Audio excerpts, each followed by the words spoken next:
Enlightenment, written and read by Mafiardes.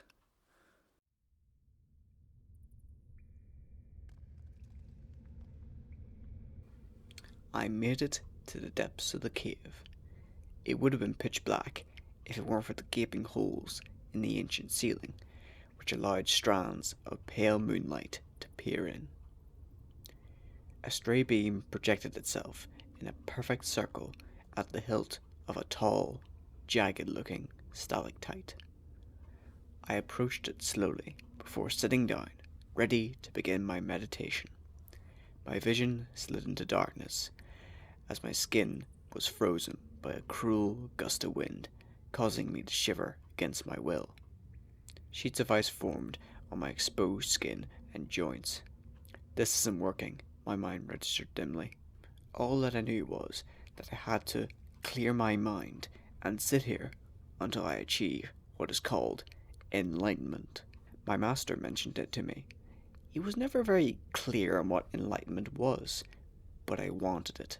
With it, I would never have to call anybody master ever again. Right.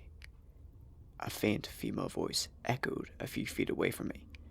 Her voice sounded familiar, but I dared not open my eyes in fear of forfeiting my enlightenment. Rai, the voice repeated, much closer now. Rai, your master has summoned you back home. Abandon your training and come home now. My first instinct was to rise and obey the voice, but then a fleeting memory floated to the front of my mind. Rai, if you wish to complete your training and attain enlightenment, travel to the depths of the lunar cave, then meditate there. Under no circumstances must you leave, even if every drop of blood leaves your body, or if I tell you to. I screwed my eyelids shut. My master told me to come here and not to leave. Then why did the voice tell me that he wanted me to come back? Was he concerned about my well-being? Was he afraid that once I attained my enlightenment that I would surpass him? Whether he likes it or not, that is exactly what's going to happen. I ignored the voice completely. Time marched on, and through it all, I didn't hear a thing from them. Did they leave? With my eyes closed, I couldn't tell if they were still standing there. The hairs on the back of my neck stood up on end, which had nothing to do with the frigid wind that howled through the cave. Whoever they were, I somehow knew that they were still there, watching me. If I were to reach out or speak to them, I would fail my task. I forced my uneasy feelings to the back of my mind, and I concentrated on my breathing. Eventually, a soft, rising chorus of humming reverberated throughout the cave, like a hive of angry hornets. It made every hair on my body stand up and pierce through my frozen skin. My mind was consumed with anxiety. Every neuron in my body was screaming at me to get up and run, all the way back home, to tell my master that I had failed. No, I ordered back. You will stay here. You're not a sissy little boy. The humming grew louder. I sat firm, my eyes fastened. Then the vision behind my eyes sank into pure darkness.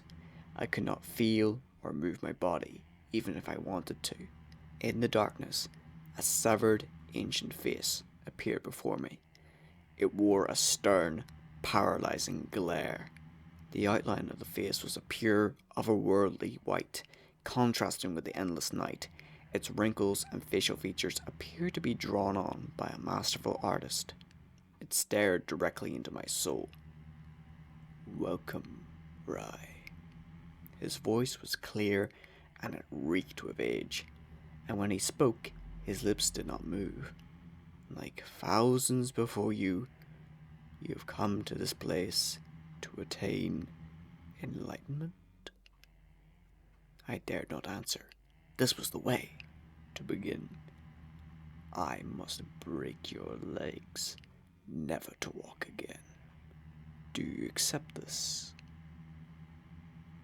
What kind of question was that? Is this what I truly needed to endure to become enlightened? Do you accept this? The voice repeated, his penciled features narrowing in mounting anger. My lips split apart and answered, yes. The moment the words passed my lips, I felt two firm hands clamp around my shins, and with a swift tug, I felt both my legs tear away effortlessly from my lower half. I felt tears of pain leak down my cheek, but I dared not react. The outline of the face became blurry. I felt tears of pain leak down my cheeks, but I dared not react. The outline of the face became blurry. The humming amplified. It was mocking me for having such a reaction. You cannot walk now, Rai, the face said casually. Next, I will tear off your arms and feed them to the crows. Do you accept this? If I didn't answer right away, God, I don't even want to know what would happen then. Yes. My arms were seized, then yanked instantly from their sockets. I could feel my mouth open in a silent scream as my vision slumped off to the left. The face tilted itself accordingly to continue its terrible stare. Now, Rai, without arms or legs, you can only lie there. I will cut off your ears. You don't mind, do you? Although its expression never changed, I got the distinct impression that he was enjoying this. At this point, I wasn't sure what I wanted anymore. Why was I subjecting myself to this torture? All I wanted to do was better myself. But in the end, I'd become this demon's plaything. At this point, I don't think I could deny any of its requests anymore. On their own, my lips formed the words, yes. The humming cut out. Silence fell. I lay there, staring at that awful face. I wanted to cry and let it all be over. The face produced what looked like a piece of chalk from thin air. He then wrote upon the darkness like a blackboard. So Rai, no legs, no arms, and no sound. Through floating words, I must ask, do you care if I take your eyes? It only took a few seconds before his message burned itself into my mind. Then it vanished. The face then wrote a new message in its place. I shall steal your sight. Do you accept this? He then finished by underlining the phrase, do you accept this? Pain surged through my body like a colony of angry army ants. I stared at those awful words. Even in this state, I had to answer him. For what reason? I did not know or care anymore. I felt two swift pokes to my eyeballs, and just like the humming, the face disappeared.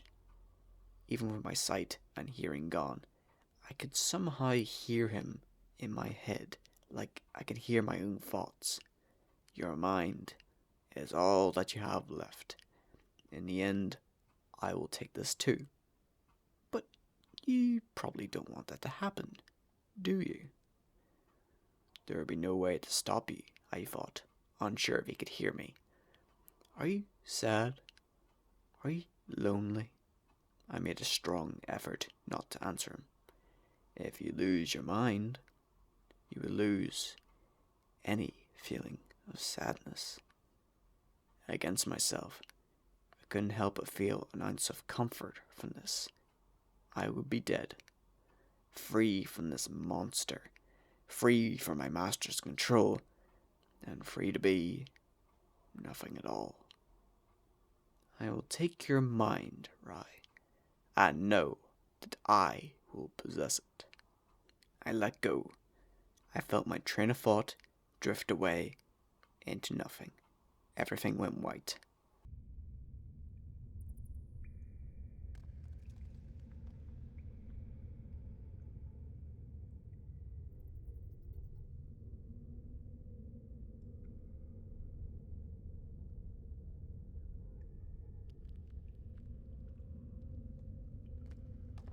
Then, somehow, my eyes slid open. I was still inside the lunar cave. The early sun's rays shone through the holes in the cave's ceiling. I wasn't dead. In fact, my arms, my legs, my ears were all still there. Relief and happiness washed over me as I patted all over my body, double checking if everything was still there. I climbed to my feet, and once I found my balance, I sprinted home. I knocked on the door, and my master answered. He was wearing a purple morning dressing gown. Ah, right. I see you completed your trick. Before he could finish his sentence, I rushed in and hugged him. As a matter of fact, I did. I'm just happy to be alive. My master beamed at me like he had never done before. Now you finally understand. Alright, son. I blinked. What do you mean? You went to that cave to find a way to surpass me, did you not? Yeah, I did. He put a hand on my shoulder. One day you will, when I'm dead. He put a hand on my shoulder. One day you will, when I'm dead. He chuckled heartily, then sat down on the porch and invited me to sit.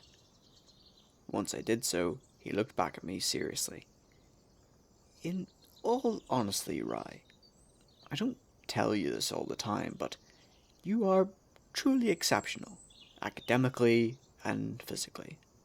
However, with anything else surrounding those things, before you completed this trial, however, you were woefully ignorant. I stared at the ground. A nearby beetle scuttled across the grass before burrowing into a nearby hole. I stared at it for some time before I found my answer. So, you sent me on this task to appreciate living. That's enlightenment? He chuckled again. You make it out to be some sort of prize or reward. You didn't even let me fully explain it before you rushed off to that cave.